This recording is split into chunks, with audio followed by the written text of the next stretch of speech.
تو یہ کس ڈیلیما ہے جو اس کو انڈیکیٹ کرتا ہے؟ دیکھیں یہاں تو پھر آپ اپنی پاپولیشن کم کریں نا. آپ کی اتنی زیادہ آبادی ہے کہ یہ جو 17% اور یہ جو جی ڈی پی شیئر ہے یہ پی نٹس ہے, یہ کچھ بھی نہیں ہے. 2.5 کروڑ بچہ جو آپ کا آؤٹ آف اسکول چلڈرن, یہ دنیا کا سب سے بڑا نمبر ہے کسی بھی ملک میں. جو بچے باہر آؤٹ آف اسکول کا مطلب یہ ہے کہ یہ بچے آج تک اسکول میں نہیں گئے. چلیں ایک تو یہ چیلنج آ گیا کہ 2.5 کروڑ ہے. ہر حکومت کہتی ہے کہ 2.5 کروڑ ہے جی, 2.5 کروڑ ہے, ان کو ہم نے اندر لے کر آنا ہے, ان کو ہم نے اسکول اسٹریم میں لے کر آنا ہے. اب اس 2.5 کروڑ جو آؤٹ آف اسکول کے علاوہ ایک اور وہ بھی بچہ ہے جو اسکول میں جاتا ہے لیکن وہ ڈراپ آؤٹ ہو جاتا ہے. وہ ڈراپ آؤٹ کا ایک علیحدہ ریٹ ہے, ایک علیحدہ ریشو ہے اس کا علیحدہ نمبر ہے. اگر میں آپ کو مثال دوں کہ جب میں نے سنبھالا محکمہ تعلیم کو, جو سب سے بڑا مجھے چیلنج یہ تھا کہ پنجاب کے 12.8 ملین بچوں میں سے 4 ملین بچہ ہر سال ڈراپ آؤٹ ہو جاتا ہے. یہ دنیا کا سب سے بڑا نمبر تھا. This was the highest and the biggest number of the drop outs. تو پہلا چیلنج تو مل گیا وزیر تعلیم کو کہ جی آپ یہ ڈراپ آؤٹس کو کم کریں. کیا وجہ تھی ڈراپ آؤٹ کی؟ کیوں نہیں لوگ ٹکتے تھے اسکولوں میں؟ اس کی وجہ یہ تھی کہ 63,000 اسکول کا نیٹ ورک تھا سرکاری, اس میں سے 40,000 اسکول کی چار دیواری نہیں, فرنیچر نہیں, پانی نہیں, ٹوائلٹ نہیں, کرسی نہیں, میز نہیں, ٹاٹ پہ بچہ بیٹھتا تھا. So how do you expect from a child اور اے پیرنٹ کہ وہ سرکاری اسکول میں بچے کو بھیجے, نہ وہاں پہ بجلی ہے نہ پانی ہے, اور اتنی زیادہ ٹھنڈ میں اور اتنی زیادہ گرمی میں بچوں کو وہ نکال لیتے تھے. This was the reason the major drop out تھا. دوسرا چیلنج تھا کہ انرولمنٹ کم ہو رہی ہے. وہ انرولمنٹ اس لیے کم ہو رہی ہے سرکاری اسکولوں کی, ان کی حالت ہی نہیں ٹھیک. تو پرائیویٹ سیکٹر نے پھر گرو کیا. پچھلے 30-35 سال میں یہ جو گیپ تھا یہ پرائیویٹ سیکٹر نے فل کیا. اب پرائیویٹ سیکٹر کو آپ ان سے اب خطرہ محسوس کرتی ہے حکومت. بھائی پرائیویٹ سیکٹر جو ہے یہ پاکستانی پرائیویٹ سیکٹر ہے, یہ کوئی دوسرے ہمسائے ممالک سے تو نہیں آئے ہوئے تھے. اور آپ نے ایک کمپٹیشن کروا دیا سرکاری اسکول کا, پرائیویٹ اسکول سے کمپٹیشن کروا دیا. وہ ایک اپنی علیحدہ نیش ہے, اپنا ان کا علیحدہ ایک ٹارگٹ ہے, ان کی مارکیٹ ایک علیحدہ ہے, اور رسپانسبلٹی تو گورنمنٹ کی ہے, اور گورنمنٹ کی رسپانسبلٹی ہے چاہے پبلک اسکول ہو چاہے پرائیویٹ اسکول ہو. لیکن جب آپ ان دونوں کو کمپیئر کرتے ہیں اور ان کو آپس میں لڑا دیتے ہیں تو تب جا کے پھر جو ہے وہ 2 kinds آف پالیسیز بن جاتی ہیں. ایک سرکاری اسکول کے لیے قانون بنتا ہے اور ایک پرائیویٹ اسکول کے لیے کرتا ہے. اب وہ سروس دے رہا ہے, پرائیویٹ سیکٹر دے رہا ہے. بھائی آپ نہ بھیجیں اپنے بچوں کو پرائیویٹ اسکولوں میں. آپ کو کوئی فورس تو نہیں کرتا, کبھی آپ کو کوئی فورس کر سکتا ہے کہ آپ اپنے بچوں کو بھیجیں فلاں اسکول میں اور اتنی فیس دیں؟ نو, nobody can force any parent to send their children to a private school. Private school چونکہ ان کی اپنی ایک کریڈیبلٹی ہے, اپنا ایک نام ہے ان کا, لوگ بھیجتے ہیں وہاں پہ. اسی طرح سرکار میں جو ہے بڑے بڑے نام ہیں. کینیڈ کالج میں ساری دنیا بھیجنا چاہتی ہے, گورنمنٹ کالج میں لوگ بھیجنا چاہتے ہیں, پنجاب یونیورسٹی میں لوگ بچے بھیجنا چاہتے ہیں. کریڈیبلٹی ہے, نام ہے اس کا سارا. تو وہی ادارہ چلے گا جس کا نام ہوگا, جس کی کریڈیبلٹی. میں صاحب آپ نے کچھ چیز انڈیکیٹ کی, میں اس پہ ایک سوال کرنا چاہتا ہوں. آپ نے کہا کہ آلموسٹ اس وقت بھی جو میں کیلکولیٹ کر سکتا ہوں ایک رفلی کہ پاکستان میں 50% یا پنجاب میں 50% ایسے اسکول ضرور ہوں گے جو واقعی ٹاٹ اسکول ہیں, جہاں نہ دیواریں ہیں, نہ واش روم ہے, نہ کچھ بھی ہے. اگر وہ 50% اسکول واقعی ایسے ہیں اگر, تو یہ جو دانش اسکول کا کانسیپٹ بن رہا ہے اور یہ دانش کہا جا رہا ہے جی یہ دانش اسکول بنائیں گے, تو یہ کائنڈ آف اے ڈسکریمنیشن نہیں ہے میرے نزدیک. مجھے ایسا لگتا ہے کہ وائی ناٹ آل جتنے بھی اسکول ہیں وہ سارے دانش اسکول ہوں. دیکھیں Danish school was an island with in a island. ہاں, یہ ایک نیا آئیلینڈ بنایا گیا تھا دانش اسکول کا. I am not against Danish school. Danish school was a good, ایک سوچ تھی میاں محمد شہباز شریف صاحب کی, and he wanted to open up. وہ یہ چاہتے تھے کہ ایچسن کالج جو کہ ایک ایلیٹ کلاس کو ایک اسٹینڈرڈ اویلیبل ہے, میں وہی غریب آدمی کو جو ہے وہ اسٹینڈرڈ دے دوں. 4 مربعوں پہ بنائے گئے تھے, ایلیٹ اسکول بنائے گئے تھے, بڑی بڑی بلڈنگس بنائی گئی, اٹ واز آل فری. اور وہ پھر ڈیفیسٹ میں چلا گیا. چلیں کوئی بات نہیں, پروجیکٹس چلے جاتے ہیں ڈیفیسٹ میں. تو انہوں نے کہا کہ جی ہم یہ بچے کو نا ایچسن کالج کی فیلنگ دینا چاہتے ہیں دانش اسکول کی. حالانکہ آپ والا جو پوائنٹ ہے, ہر اسکول دانے اسکول کے اسٹینڈرڈ پہ ہونا چاہیے سرکار کا اسکول جو ہے.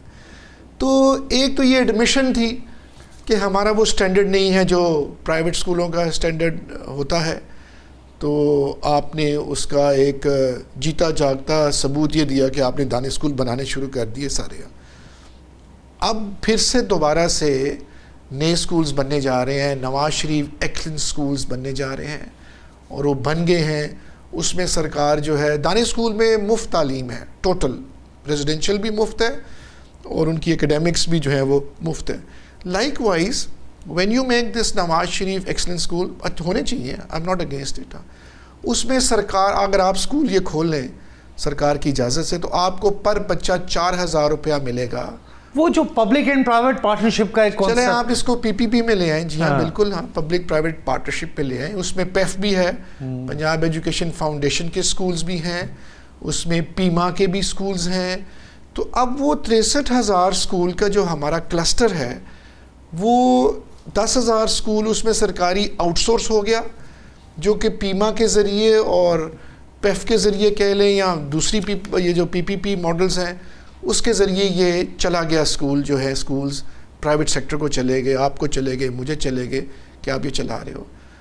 اس 10,000 کے اوپر مزید 15,000 اسکول اور دیا جا رہا ہے کہ آپ چلا لیں, کو 200 اسکول آپ اٹھا لیں, 400 اسکول میں اٹھا لوں, آپ کو 2,000 روپیہ ملے گا پر بچہ. آپ انرولمنٹ بڑھا دیں, اس کو ریٹین کریں, اس کے ایس او پیز آپ کریں گے.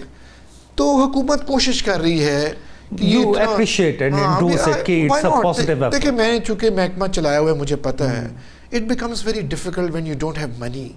Pakistan is a struggling economy. Pakistan کے پاس اتنے پیسے نہیں ہیں کہ ہم بھی بہت عالی شان ایکسپینشنز کریں اور ان اسکولوں کریں. ہم ہمیشہ جو ہے وہ پرابلم میں ہی رہتے ہیں اور ہمیشہ چیلنجز ہمیں ملتے رہتے ہیں. میرے زمانے میں بھی پیسے کوئی نہیں تھا, نہ وفاق نے مجھے پیسہ دیا نہ صوبے سے پیسہ ملا. وہ شکر ہے وہ چیف منسٹر ہمارے پرویز الہی صاحب اور اوپر general Musharraf was the president of Pakistan and Shaukat Aziz also, so they were all in one, alignment ٹھیک تھی ہماری. تو پھر ورلڈ بینک سے ہم نے کریڈٹ لے کے ہم نے نظام چلایا اور مفت تعلیم کی, مفت کتابیں کی, اسٹائپینڈز دیے, وہ کرسی ٹاٹ سے اٹھا کے اس کو کرسی پہ بچے کو بٹھایا وغیرہ وغیرہ سارا. تو یہ چیلنج ہمیشہ رہے گا.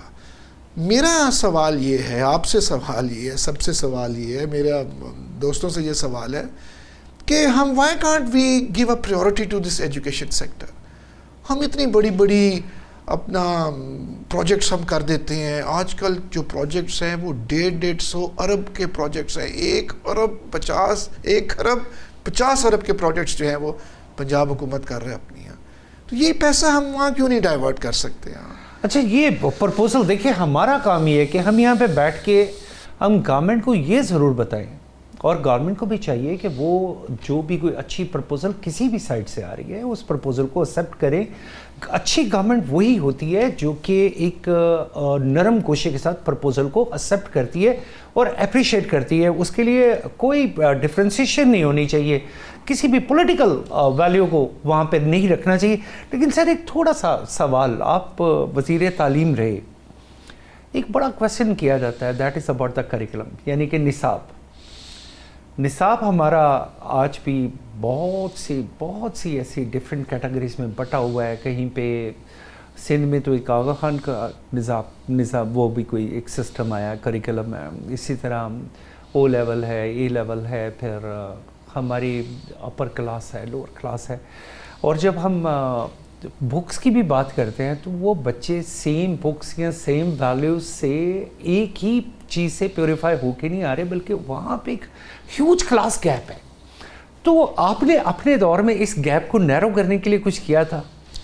دیکھیں میرے دور میں جو تھا 18ویں ترمیم نہیں تھی اور نصاب جو تھا وہ وفاقی حکومت کا پریروگیٹو تھا, وہ ان کی ڈیوٹی تھی.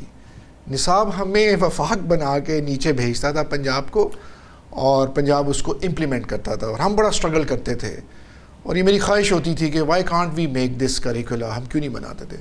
18ویں ترمیم کے بعد یہ نصاب نیچے آ گیا, صوبوں کے پاس آ گیا. صوبے اب کل مختار ہیں کہ وہ اپنا بنا لیں اپنا نصاب جو ہے, جس طرف آپ نے اشارہ کیا. ہمارے ہاں سوسائٹی میں تفریق ہے, English medium versus Urdu medium. سرکاری وہ تفریق جسے آپ 2 جگہ پہ کہہ رہے ہیں مجھے تو وہ 3 جگہ پہ جاتی ہوئی نظر آ رہی ہے. اس طرف بھی آ جاتے ہیں. اب یہ ہے کہ پہلا تو ایشو یہ ہے کہ ان دونوں سکولز کو برابر ہونا چاہیے, سرکاری سکول اور پرائیویٹ سکول کی.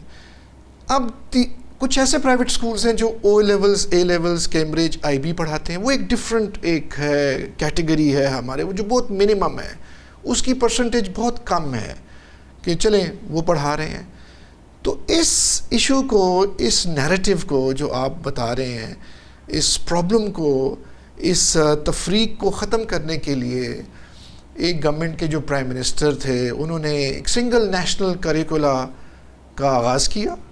اور انہوں نے کہا کہ ایک قوم ایک کتاب, یعنی کہ ہر سکول, مہنگا سکول, سستا سکول, اچھا برا, سرکاری پرائیویٹ, ایک ہی کتاب پڑھے گا اور ایک ہی نصاب سب کو ہوگا. It happened. یہ 3 سال سے یہ سنگل نیشنل کریکولا یہ لاگو ہو گیا پنجاب, بلوچستان, سندھ اور کے پی کے میں, جی بی میں بھی اور اے جے کے میں بھی. ایک قوم ایک کتاب, سب اب ایک ہی نصاب پڑھتے ہیں. یہ لاگو ہو گیا. اس کو چینج کر کے این سی پی کا نام دے دیا, نیشنل کریکولم آف پاکستان آج کل. اور وہ ایس این سی جو تھا اپنے 3 سالوں میں اس نے پورا کیا, اس کی کتابیں بن گئیں اور وہ امپلیمنٹ ہو رہا ہے. اب دوبارہ حکومت جو ہے, حکومت پنجاب, اب دوبارہ نصاب کی وہ ری وزٹ کر رہی ہے. اس میں اے آئی ڈال رہے ہیں, اس میں ڈفرینٹ سبجیکٹس ڈال رہے ہیں, اس میں اسکیم آف اسٹڈیز نئی دے رہا ہے. ہمارا ٹیکسٹ بک بورڈ جو تھا بڑا روایتی پرانا زبردست ڈپارٹمنٹ تھا, اب انہوں نے اس کو مرج کر کے ایک ادارہ بنا دیا پیکٹا.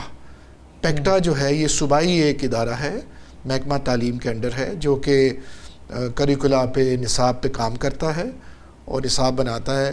ایک جو اچھی بات ہے وہ ضرور کرنی چاہیے کہ ہمارے ہاں چونکہ منورٹیز بھی ہیں, کرسچنز ہیں, ہندوز ہیں, سکھس ہیں, تو ان کے لیے کبھی بھی نصاب نہیں تھا, کتابیں نہیں تھیں. This is for the first time کہ منورٹیز کے لیے بھی نصاب بن چکا ہے.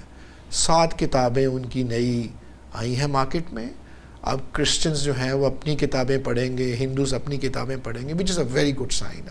اور میں اس کو بہت اپریشیٹ کرتا ہوں. تو دیکھیں یہ سر, یہ تو جنگ چلتی رہے گی. اور میں یہ سمجھتا ہوں کہ مارکیٹ میں ہر قسم کا سکول اویلیبل ہونا چاہیے, آئی بی بھی, کیمبرج بھی, آغا خان بھی, سرکاری بھی, پرائیویٹ بھی ہیں.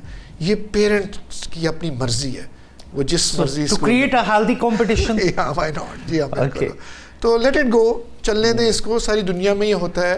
آپ زبردستی نہیں ٹھونس سکتے پیرنٹ کو کہ بھائی اسی سکول میں تم جاؤ. سر آپ اس کو اس کا رائٹ کر دیں. آپ چونکہ میاں صاحب ایک یونیورسٹی کو بھی چلا رہے ہیں, it is also a very big name. ہمارے وقت میں جب ہم نے پڑھا تھا تو ملک میں بہت کم یونیورسٹیز تھی, بلکہ اس وقت تو ایک لمس بنی تھی, ایک کراچی میں ایک آغا خان میڈیکل یونیورسٹی. یہ 2 پرائیویٹ سیکٹر میں, صرف مجھے آج بھی وہ نام یاد ہے کہ یہ 2 یونیورسٹیز تھی. لیکن یونیورسٹیز کی ضرورت بہت زیادہ تھی. یونیورسٹیز بننی بھی چاہیے, پوری دنیا میں بے انتہا یونیورسٹیز ہوتی ہیں. There are hundreds of universities in different countries جن کی ہم مثال دیتے ہیں, اور وہاں پہ پاپولیشن بھی کوئی اتنی زیادہ نہیں ہے, اور موسٹلی لوگ یونیورسٹی تک جاتے بھی ہیں ایجوکیشن اپنا اس کو پورا کرنے کے لیے. جی یہاں پہ ہمیں ایک وقفے کے لیے کہا جا رہا ہے. ہمارا پروگرام ڈپلومیٹک اکانومی, آپ سب ہمارے ساتھ رہیے, وی ول بی رائٹ بیک. جی ہم بریک سے واپس آتے ہیں اپنے پروگرام ڈپلومیٹک اکانومی میں, جہاں پہ ہمارے ساتھ موجود ہیں میاں عمران مسعود صاحب. سر ہمارے یہاں پہ ہائر ایجوکیشن میں آپ جاتے ہیں, اور اس کے بعد ہم وہاں جا کے دیکھتے ہیں کہ بچوں کی ایک ریس لگی ہوئی ہے, اور وہ ریس ہے نمبرز کی. لیکن ایکسٹرا کریکولم جسے میں خاص طور پہ ذکر کروں گا, اس میں بہت ساری چیزیں ہیں, ڈیبیٹس ہیں, سوچ ہے, آئی کیو ہے, اس کے علاوہ مینجمنٹ ہے, پھر سپورٹس ہے. ایک میں جب بچہ تھا تو میں یہ دیکھتا تھا کہ پاکستان میں یونیورسٹی لیول پہ سپورٹس کمپٹیشن ہوتے تھے. تو آج مجھے پوری پاکستان میں یا پروونشل یا پاکستان لیول پہ یہ ساری ایکٹیویٹیز نظر نہیں آ رہی. جبکہ میں when I was in China and I was there at Beijing University and I visited them, Tsinghua University, one of the leading university in the world. وہاں پہ میں نے ایکسٹرا کریکولم ایکٹیویٹیز کو بہت زیادہ دیکھا ہے. تو یہ آپ نہیں دیکھتے کہ ہم اپنے ینگسٹرز کو we can diversify them in another kind of situation. Sure, we can do that. اور یہ ایکسٹرا کریکولر اور اسپورٹس تو لازمی ہے جی. بچے کی اپ برنگنگ میں اور اس کی پرسنالٹی میں sports plays a very very important role. ہم ساری زندگی اسپورٹس کرتے رہے ہیں اسکولوں میں اور کالجز میں بھی. اگر آپ یونیورسٹیز کی بات کرتے ہیں, جب آپ نے کہا کہ آپ کے زمانے میں 2 یونیورسٹیز جس کا آپ نے نام لیا وہ بنی تھیں, یونیورسٹیاں کم تھیں. 2002 میں جب دوبارہ میں اسی دور کی بات کروں گا, اور ہمیں سب سے بڑا یہی چیلنج تھا کہ ہائر ایجوکیشن سیکٹر میں ہمارے پاس صرف 15 پبلک یونیورسٹیز تھیں پنجاب میں. وہ پھر ہم نے پرائیویٹ سیکٹر اوپن کیا, ہم نے اجازت دی پرائیویٹ سیکٹر کو, اور پنجاب میں بہت زیادہ پرائیویٹ یونیورسٹیز کا آغاز ہوا. ہم نے ان کو سپورٹ کیا, ان کے لیے بڑے ہم نے ٹف قسم کے رکھ دیے, ٹارگٹس رکھ دیے کہ ان کا انفراسٹرکچر بڑا اسٹرانگ ہونا چاہیے, انڈاومنٹ بڑا تکڑا ہونا چاہیے, ان کی کوالٹی بڑی زبردست ہونی چاہیے, ان کی انفراسٹرکچر اور فیکلٹی بڑی اچھی ہونی چاہیے. آج ماشاءاللہ وہی پرائیویٹ یونیورسٹیز جن کو 20-20 25-25 سال ہو گئے ہیں, انہوں نے وہ ڈیمانڈ جو تھی ہمارے ہائر ایجوکیشن ایکسیس کی اسٹوڈنٹس کی, وہ انہوں نے پوری کی ان پرائیویٹ سیکٹر یونیورسٹیز نے. اب ماشاءاللہ ہمارے پورے پاکستان میں 277 پلس یونیورسٹیز ہیں پاکستان میں, جو کہ رجسٹرڈ ہیں, recognised by the higher education commission of Pakistan, اور ابھی مزید پائپ لائن میں ہیں چارٹرز, مزید یونیورسٹیاں بھی آ رہی ہیں. میرا موقف اور میرا ذہن یہ ہے کہ زیادہ یونیورسٹیز ہونی چاہیے پاکستان میں. ہمارے پاس لمیٹڈ نمبرز ہوتے ہیں, جن کے پاس میڈیکل کالج ہوتا ہے ان کو 100 سیٹیں ملتی ہیں صرف سال کی, یہ سیٹیں بڑھنی چاہیے. انجینئرنگ پروگرام میں بھی لمیٹڈ سیٹس ملتی ہیں انجینئرنگ یونیورسٹیز کو, یہاں جہاں پہ پروگرام ہوتا ہے, یہ سیٹیں بھی بڑھنی چاہیے. فارمیسی کی بھی ایک کٹ ہے, ایک لمٹ ہے, آپ اس سے زیادہ بچے بھرتی نہیں کر سکتے, ایڈمیشن نہیں دے سکتے.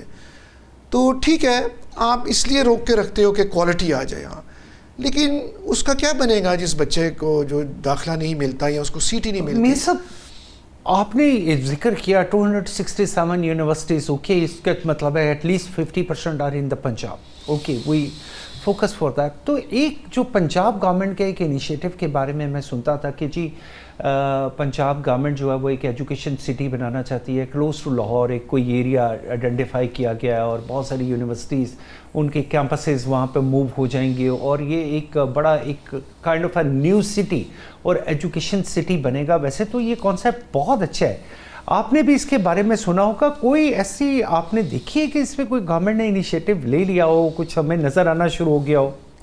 دیکھیے کوئی انسینٹیوز خاص نہیں ملتے. نالج سٹی بنائی تھی پنجاب نے, اور یہ کہا تھا کہ وہاں کا انفراسٹرکچر ہم آپ کو بنا کے دے دیں گے, وہاں آپ آ کے بنائیں. تو انویسٹمنٹ تو وہ پرائیویٹ سیکٹر نے خود سے کرنی تھی, آپ کو ایک ڈیزگنیٹڈ ایریا مل جانا تھا, اور لیکن اس کو کوئی نہیں آیا. اس لیے نہیں آیا عامر صاحب کہ چونکہ یہ انسینٹیو انویسٹر کو نہیں ملتا پاکستان میں. بات اکانومی سے شروع ہوئی تھی ہماری. یہ ایک پرسیپشن ہوتا ہے کسی بھی گورنمنٹ کا, کسی بھی ملک کا. لوگ جو ہیں وہ رش کرتے ہیں دبئی میں, جی کمال ہے جی, ادھر انویسٹمنٹ کر لو تو آپ کو اس کے ڈویڈنڈز مل جائیں گے, بیکاز انہوں نے اپنا مارکیٹ کیا تھا. لوگ پھر تھائی لینڈ میں جا کے انویسٹ کرتے ہیں, پھر لوگ ملیشیا میں جا کے انویسٹ کر رہے ہیں, کوئی یو کے جانا چاہتا ہے, کوئی امریکہ جانا چاہتا ہے. تو پاکستان کا ایک پرسیپشن اور مارکیٹنگ جو ہے وہ پور ہے, اور چونکہ ہمارے ہاں تو ٹیررزم بہت زیادہ ہے, اور ہمیں تو آج تک کبھی ڈائریکٹ انویسٹمنٹ نہیں ملتی. لائک وائز اگر آپ صوبوں میں بھی آ جائیں, ہر گورنمنٹ کی اپنی ایک شہرت ہوتی ہے, اور یہاں پہ شہرت یہ ہے کہ پرائیویٹ سیکٹر کا چلنا بہت مشکل ہے, ٹیکسز بہت زیادہ ہیں, ایز آف بزنس نہیں ہے, اور ایک چارٹر لے کے اس کو اول تو منظور کروانا بہت مشکل ہے, پھر چارٹر لے کے چلانا جو ہے. اب یہ پروجیکٹ جو ہے یہ بلینز پہ چلا گیا ہے یونیورسٹی, عام آدمی اس کو نہیں کھول سکتا. ہاؤ ایور اس پہ انسینٹیو آپ یہ دے سکتے ہیں کہ ایجوکیشن سیکٹر میں آپ سستے لونز دے دیں. آپ سر یہ میرا نیکسٹ کویسچن, آپ نے میرے منہ کا وہ لفظ چھین لیا کہ incentive and initiative. What do you expect کہ یہ صرف government, provincial government, federal government, یا ڈائریکٹلی بھی آپ اب تو 18th امینڈمنٹ کے بعد کہ you can also approach to the world bank, Asian development bank اور تو وہ can they align like this kind of system کہ وہ انسینٹیو اور انیشیٹو